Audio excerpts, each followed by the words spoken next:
A major insurance company says it won't be covering certain opioid prescriptions anymore. Blue Cross Blue Shield says it will no longer pay for OxyContin prescriptions. The insurer says that's to reduce the risk of abuse and addiction. It will pay for two similar opioid drugs that are harder to abuse. 10 News reporter Cole Sullivan spoke to pharmacists and doctors today to see how this move will impact patients. Cole. Robin, the Blue Cross says this is their next phase in their effort to try to stop the abuse of painkillers. Instead of paying for patients to get OxyContin, they'll encourage drugs that are more difficult to abuse.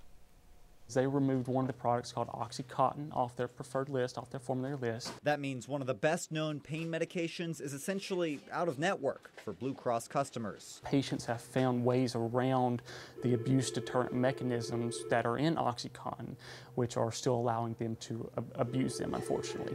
Because of that, Blue Cross is following providers like Cigna and TennCare and not paying for the drug.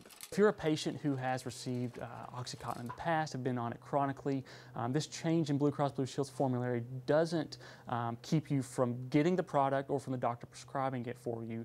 They are just simply saying they will no longer cover it. Instead, they're replacing Oxy with two other opioids, Xtampza and Morphabond, that manufacturers say are less likely to be abused. OxyContin and Xtampza, for example, use the same base molecule, which is oxycodone. They just have formulated it in different ways. Stephanie Vanderpool is the medical director for UT Medical's Pain Management Center. She says the change is for the better.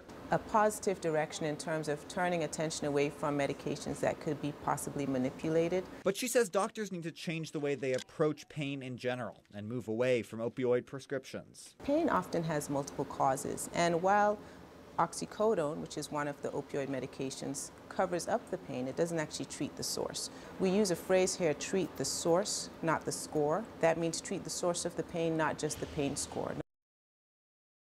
She says treating the source might mean that you don't need any opioid medication at all.